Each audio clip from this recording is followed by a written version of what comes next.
Nongeye kukwakira ari nako nguha ikaze karibu cyane ku nkuru z'ibihe one more time. So dusubukura ikiganiro cyacu rero. By the way, nimba ugeze hano bwa mbere, iyi ni video ya gatatu mu ruhererekane rw'ibiganiro turi kugenda dukoraho analysis ku kibazo cy'umutekano mukeya mu burasirazuba bwa Congo. So mu biganiro bibiri bitambutse rero twaganiriye cyane ku kuntu donc tureba uburyo ikibazo Congo ifite uyu munsi, ikibazo ifitanye na M23 kigenda kigashora imizi guhera mu gihe cya independence se cyangwa igihe cy'ubwigenge bwa Congo. Ubwo ni ukuvuga ni ikibazo kimanuka kikagenda kikagera nibura mu mwaka w'1960. Uruhare rw'abakoloni, uruhare rw'aba Lumumba na Bakasavubu twararurebye. Nyuma rero y'igihe cy'ubukoloni, Congo yayobowe n'abayobozi, ubwo twavuga Mobutu Sese Seko wagiye ku butegetsi akamara igihe kingana n'ibinyacumi bitatu n'imyaka ibiri, ni ukuvuga imyaka 32 ku butegetsi. Iyo myaka ibyo yamaze ayikoraho n'uruhare rw'ibikorwa byiwe muri icyo gihe cyose yamaze ayobora Congo, kugeza ubwo urwo ruhare donc rucreatinze se cyangwa se ruremye inzigo yaje kubyara umutwe wa M23, twarabivuze cyane mu kiganiro cyabanjirije iki ngiki. Ubutegetsi bwa Mobutu rero bwahirimye mu 1997, hanyuma Mobutu asimburwa na Mzee Laurent Désiré Kabila. Kabila ntabwo ari izina rishyashya muri politike ya Congo kuko musanzwe mumenyereye Joseph Kabila. Ibyiwe nabyo tuzabigarukaho nyuma y'iki kiganiro precisely. So uwitwa se rero yitwa Laurent Désiré Kabila, nubwo hari impaka zitangiye kuza mu minsi itambutse zivuga ko Laurent Désiré Kabila ubundi atariwe papa wa nyawe wa Joseph Kabila. Ibyo nabyo tuzabikorera ikiganiro cyihariye. So uyu munsi tugiye kureba ngo ubundi Laurent Désiré Kabila amaze gusimbura Mobutu, yego hari ibikorwa byinshi yakoze, ariko se ko yabibonaga neza ko regime asimbuye, regime y'umunyagitugu wari umaze imyaka 32 ku butegetsi, ko hari ibintu byinshi yakoze bigaragaza neza ko inkurikizi zabyo mu gihe cy'ahazaza bizaba ari ibibazo by'umutekano muke, amakimbirane n'intambara zihoraho. Niki yakoze? Kubera iki atahagaritse ibyo bintu ngo ahindure icyerekezo cy'igihugu? Maze kubera ko umuyobozi mwiza ubundi areba hahiseho igihugu, akareba mu bihe arimo, yarangiza agakora ibikorwa biha abaturage ubuzima mu bihe barimo, hanyuma ari nako agarantinga cyangwa se yizeza, arema icyizere cyereka abana bavutse ko ejo hazaza h'igihugu ari heza. Mzee Laurent Désiré Kabila kubera iki nta kintu gifatika yakoze ngo ibyo tubona uyu munsi bibe bitagaragara? So icyo tugishyire ku ruhande, ariko se hari ibyo yakoze nibura byatanze contribution cyangwa se byakomeje donc ya nyubako yubatswe n'umukoloni, ya nyubako Mobutu yaje agasigiriza, ya nyubako hari icyo uruhare rwa Laurent Désiré Kabila ni uruhe kugira ngo uyu munsi M23 na DRC, FARDC, Wazalendo, iyo mitwe yose, abarundi, akarere kose, uyu munsi ikibazo cy'umutekano muke muri Congo kibe gihangayikishije isi yose kugera muri Amerika? Niki Laurent Désiré Kabila ese abifitemo akaboko? Nakahe? Byagenze bite? Karibu ku nkuru z'ibihe. So mbere yuko dukomeza, reka mbanze nguhe incamake cyane y'uwitwa Laurent Désiré Kabila mu mbone z'abakongole. Mzee Laurent Désiré Kabila yitwa umugambanyi ku ruhande rumwe, ku rundi ruhande akitwa intwari y'abanyekongo. Afite donc faces ebyiri. So mu mwaka w'1960, ubwo Kongo yari irimo iharanira kwigenga kwayo, havutse abagabo barimo Lumumba twamuvuzeho, barimo Bakasavubu n'abandi bose. muri abo bantu bavutse Lumumba yari afite ibitekerezo byihariye kuko ibitekerezo bye byatumye yicwa binatuma uyu munsi ari celebrated cyangwa se tumwishimira nk'umwe mu bagabo b'intwari Afurika yagize. Laurent Desire Kabila yari akiri mutoya hanyuma aba mu itsinda ry'abantu bitwa abalumumbiste, ni ukuvuga abantu bakundaga banashyigikiye ibitekerezo bya Emery Patrice Lumumba.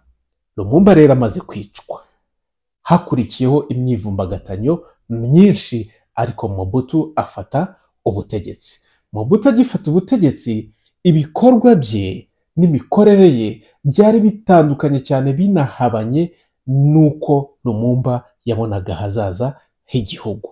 Ni ukuvuga Lumumba yari umuntu ushyigikiye yuko ubukungu bwose bwa Kongo n'ibiri muri Kongo byose byakoreshwa ku bw'inyungu z'abakongole.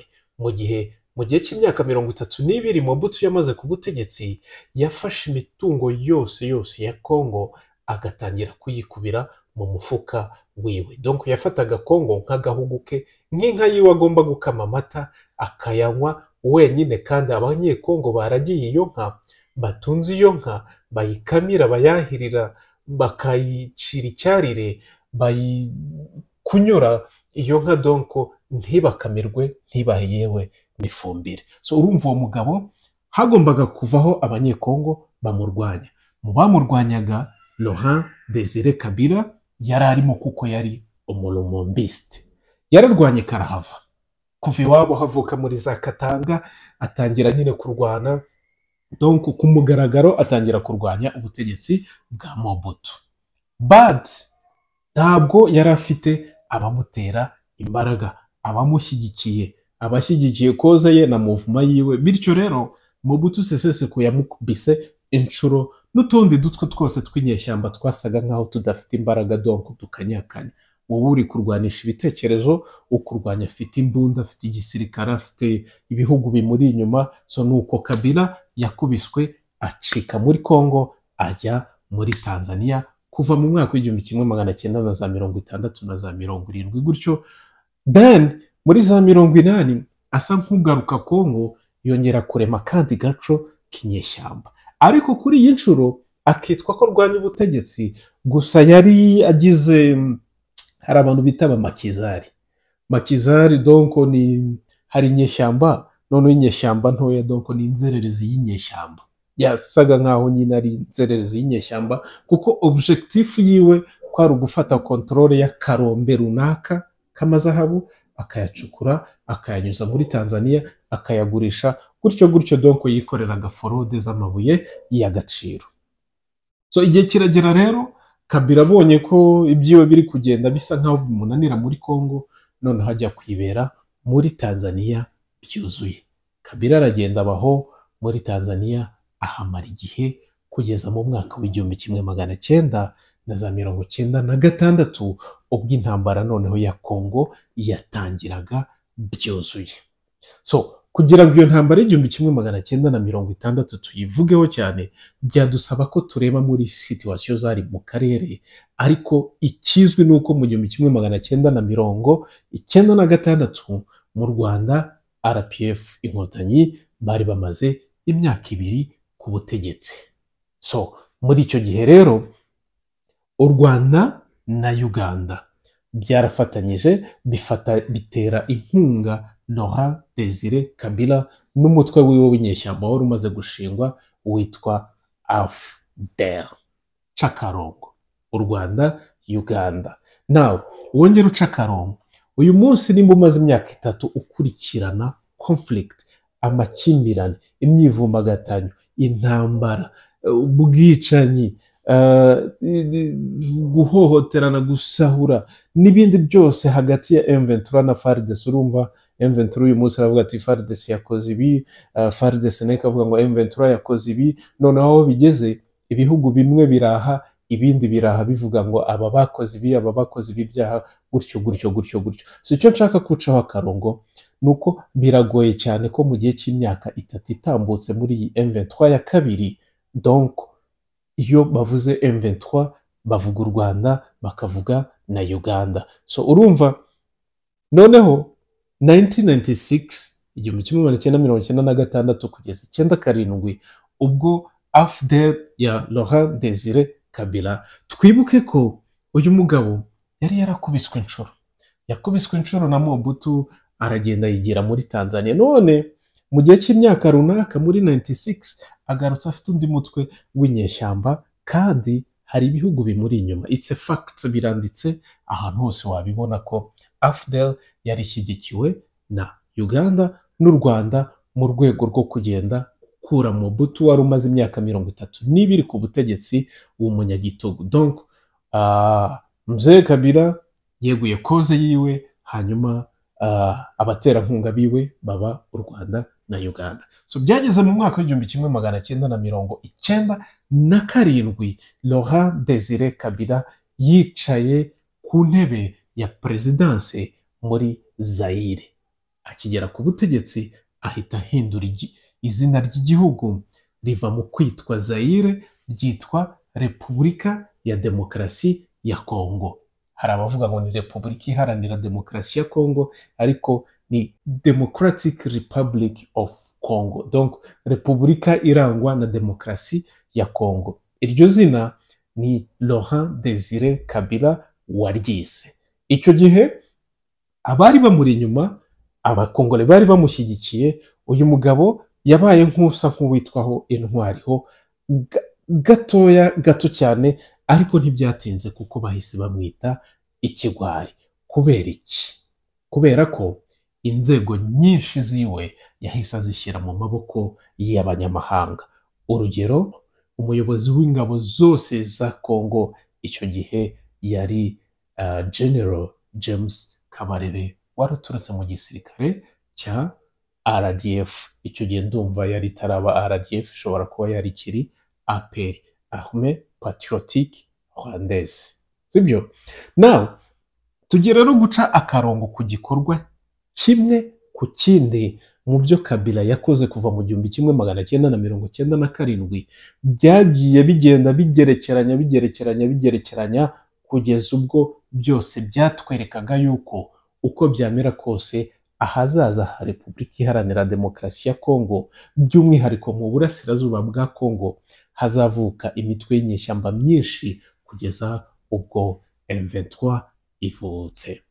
Icyambere, mu gihumbi kimwe magana cyenda mirongo cyenda na karindwi, Laurent Desire Kabila agera ku butegetsi amaze gutera kudeta Mobutu Sese Seko Ngendukuku wa Zabanga, wari umaze guhungira mu gihugu cya Maroc.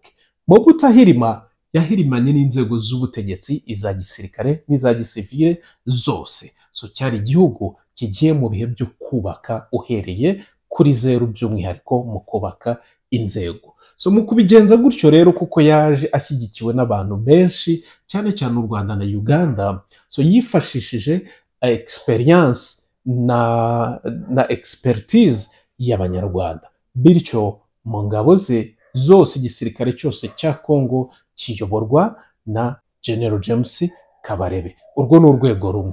Izindi nzego zagiye ziyoborwa n'abanyamahanga. Nyuma y'umwaka umwe rero, Mzee Laurent Desire Kabila yafashe icyemezo cyo kwirukana abantu bamufashaga kuyobora izo nzego. Mu by'ukuri urebye, ni icyemezo twakwita ko ari cyiza, kuko ntabwo wakwishimira ko igihugu cyawe kiyoborwa n'abantu baturutse hanze, inzego zawe zikoramo n'abantu baturutse hanze, by'umwihariko ku gihugu gifite ubutunzi, gifite umutungo, gifite abantu, gifite ubutaka. Ntabwo ari byiza cyane, kuko bishobora kukubera bibi. Ikosa ririmo ni irihe? Nuko Laurent Desire Kabila yirukanye abamufashaga nyuma y'umwaka umwe igihugu kitaraba tayari.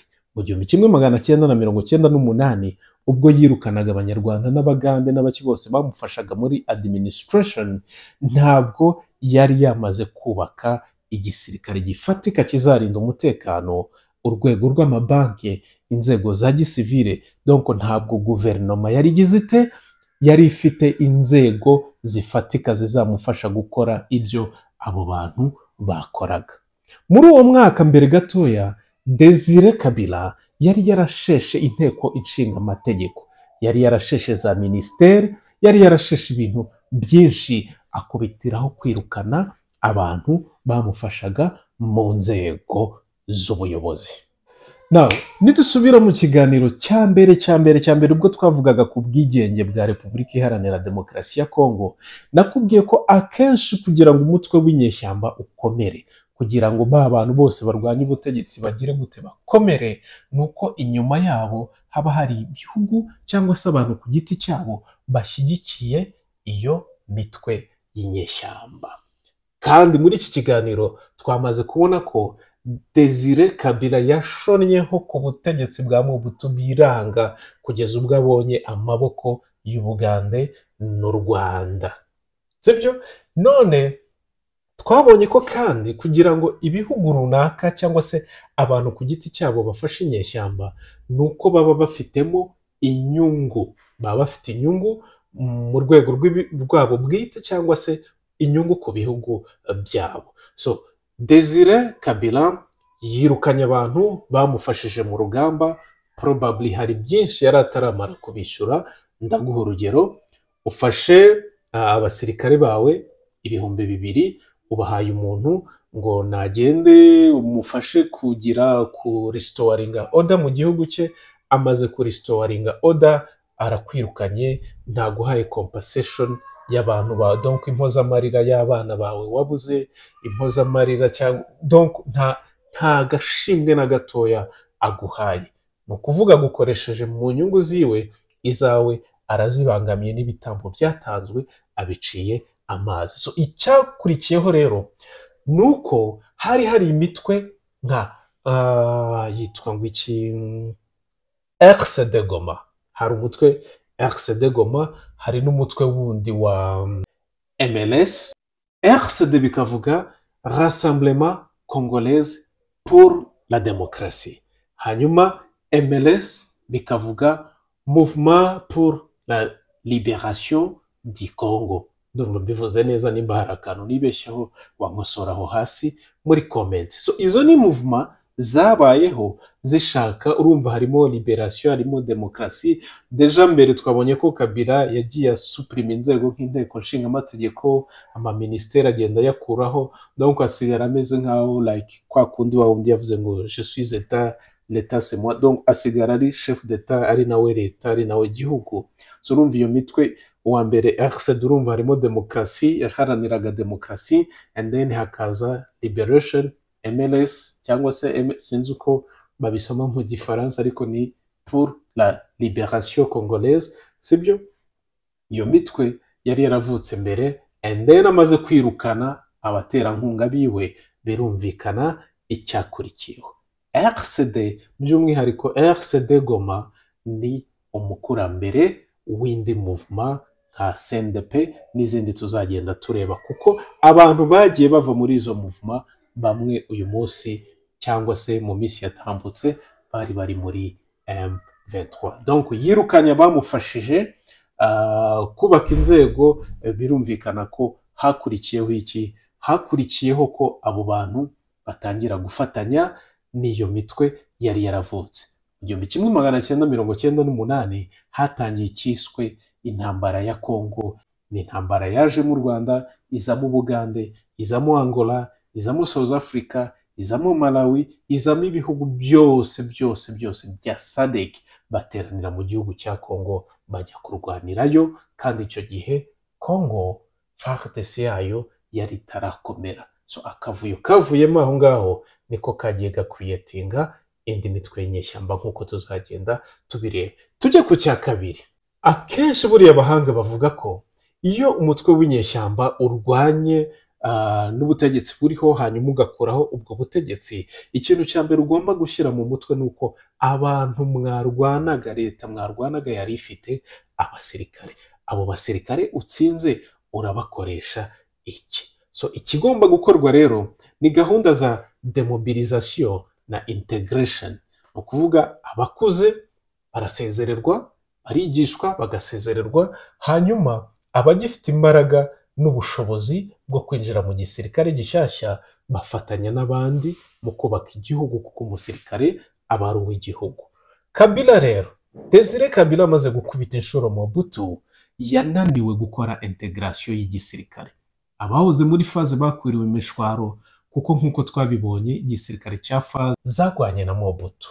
Abenshi barahunga, abandi baguma aho ngaho bajya mu mashyamba ya Kongo. So Laurent Desire Kabila ntacyo yakoze ngo ahamagara abo basirikare abashaje abademobilize, ashyiraho porogaramu yo kubademobiliza no kubafasha nka reserve force, hanyuma bagifite imbaraga abashyire mu gisirikare.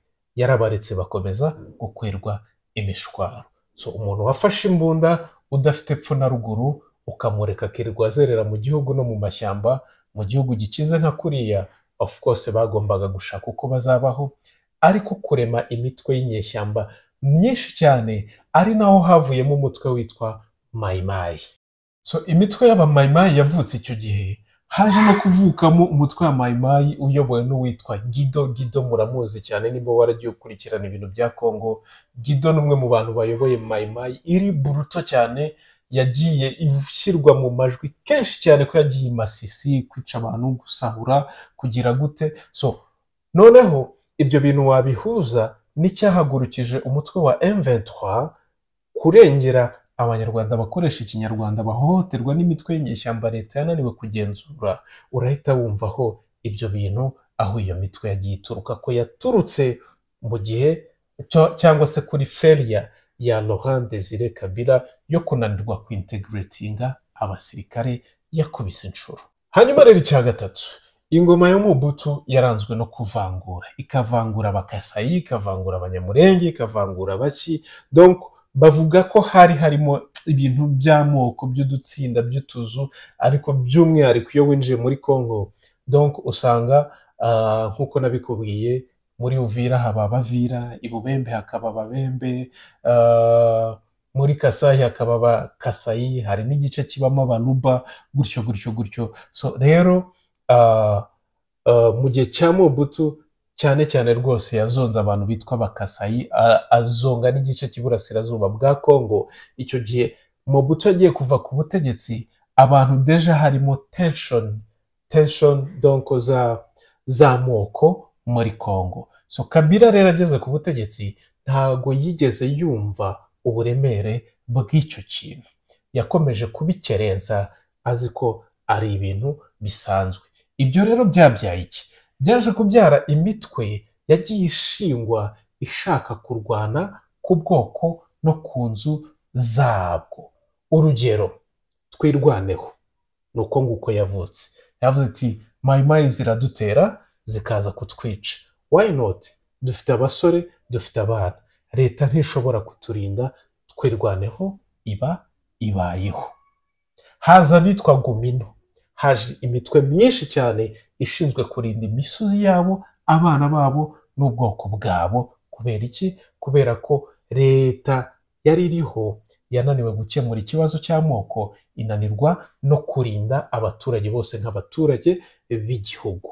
Uyu munsi bimwe mu byahagurukije M23 nitubivugaho neza nk'uko bikurikirana nawe urumva ko bifitanye isano, donc ni continuité y'ibyo ngibyo, no kwirwanaho no kwirinda, sibyo? So icyaruswa cyo ntitwagitindaho cyane rwose, sibyo? Institution imeze gutyo, igihugu kiyoboye gutyo, ruswa murabyumva ko ni ibisanzwe, ni ubuzima busanzwe, na consequences zacyo zirasanzwe. Ariko hari icyo tugomba gutindaho. Igisirikare cy'igihugu ntabwo mzee Laurent Desire Kabila yigeze agiha imbaraga. Yagiye ku butegetsi mu 1997 ajya ku butegetsi afashijwe n'igisirikare cya Uganda n'igisirikare cy'u Rwanda cyarimo cyiyubaka.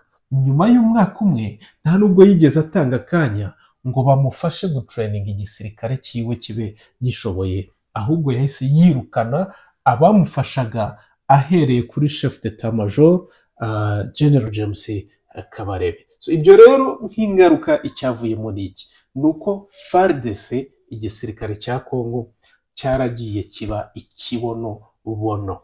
Kiba ikibonobono, baba abantu badafite trainings, baba abantu badashobora kurwanya umwanzi uwo ari we wese, baba abantu badashobora kurinda ubusugire bw'igihugu cyabo, by'umwihariko binarenze cyane baba igisirikare kidashobora kurinda umuturage. Ubwo tuvuze igisirikare n'igipolisi byose is at the same time.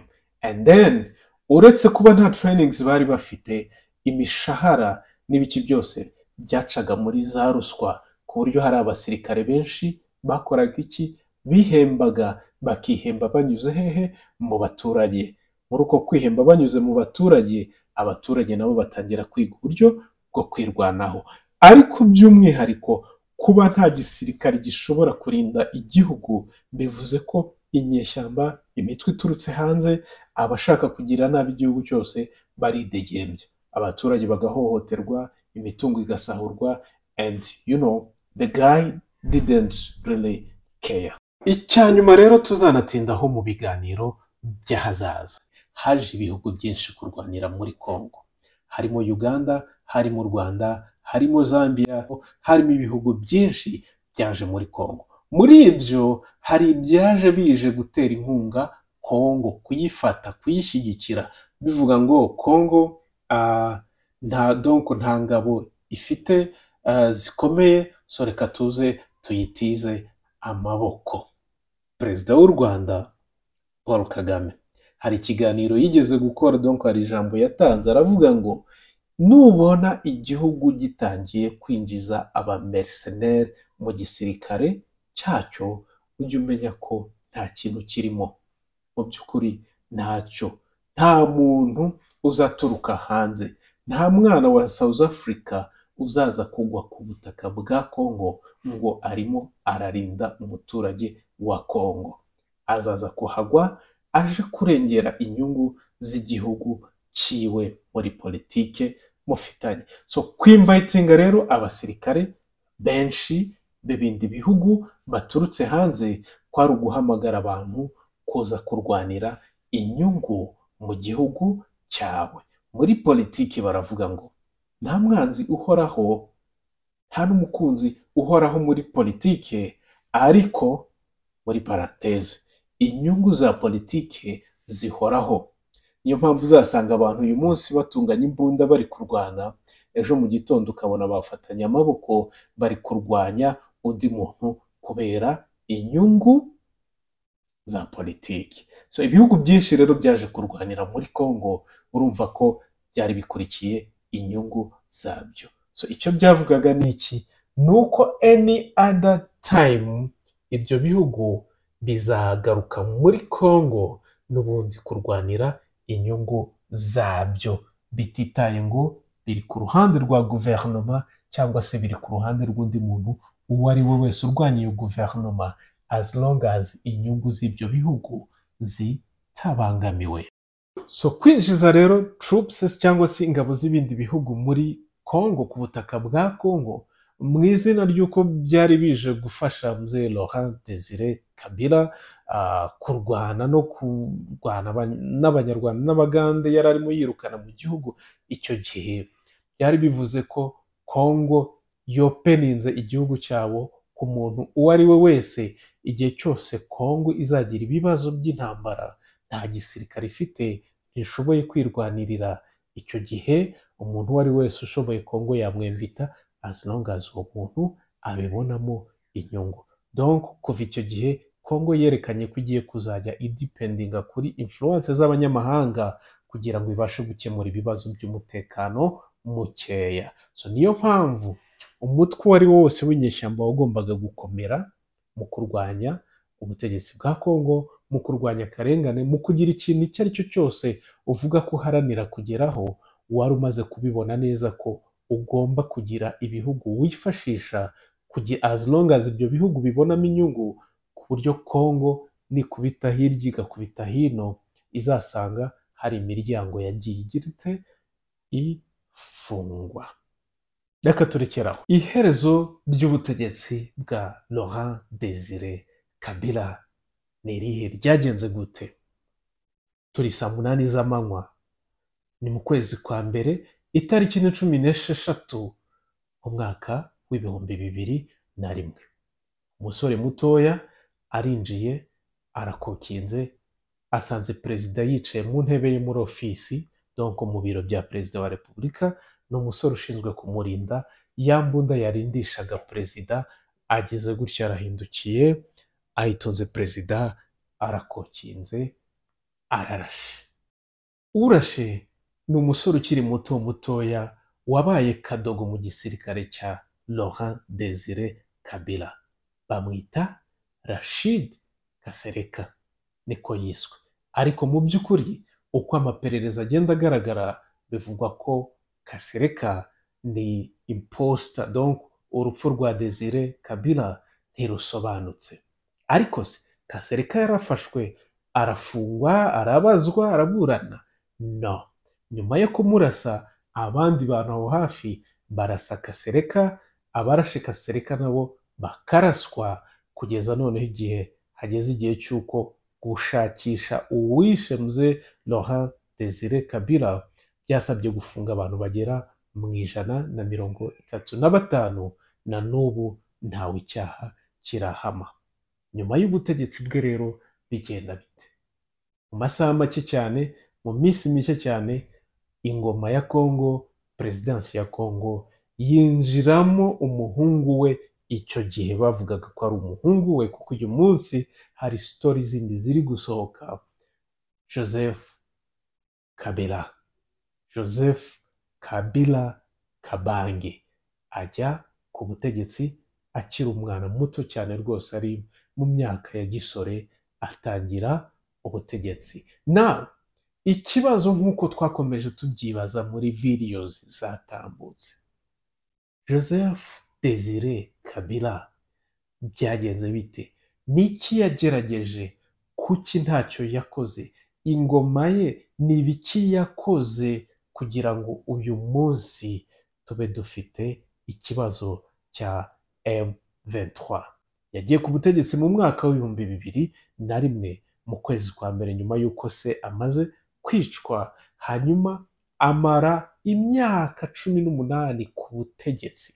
Muri iyo myaka 18 yarwanye na CNDP, arwana na M23 inshuro ya mbere, arongera ngira ngo M23 igiye kugaruka bwa kabiri niho yavuye ku butegetsi asigira Tshisekedi.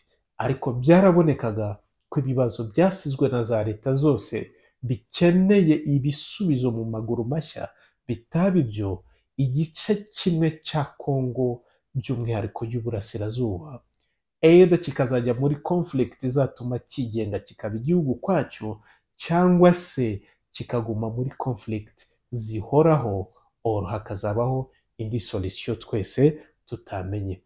Ibyo bintu ni ibintu byagaragaraga kuva Kabila yagera ku butegetsi. Mu myaka 18 yabimazeho yarabibonye. Ariko ni iki yakoze kugira ngo noneho hase nkumena petrol cyangwa se aka essence mu muriro? Ibyo tuzabireba mu kiganiro kizakurikira iki ngiki. So nimba rero ufite ikibazo, compliment, ukoreshe comment section ubyandikamo. Hanyuma rero Laurent Desire Kabila yiswe intwari, yitwa n'ikigwari mu buryo bumwe cyangwa se mu bundi. Mu minsi ye ya nyuma, urumva yari yinjiye mu ihangana ry'abamushyize ku butegetsi. Abanyekongo batangiye gusa nk'abamukunda, atangira kujya akora amadisikuru. Bimwe mu bintu yaravuze ngo intambara izaba ndende kandi izaba populaire. Yahagaze mu bihe yari arimo icyo gihe, ateguza abanyekongo, aravuga ati hari ibibazo by'umutekano ndi kubona, ati kandi ibyo bibazo bizabyara intambara ndende izabamo abantu benshi, ariko nanone bizasaba abaturage kugira ngo bahaguruke kugira ngo iyo ntambara ndende izarangire. So ndabashimiye cyane rero, ndabakunda kandi mbakundira ko mukunda ibiganiro byacu. Kugira ngo ikiganiro cy'ubutaha uzakibonere ku gihe, kandi aho ngaho kuri subscribe nimba utarabikora.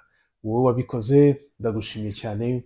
Imana iguhaze ibigutunga kandi kurinde gusabiriza, kurinde umurengwe mwinshi, kurinde n'inzara, kuko byombi birandagaza. Ibiganiro byacu nakagaruka, kandi aho ngaho kuri like, hanyuma udusigire igitekerezo cyawe muri comment. Bye bye, naho ubutaha.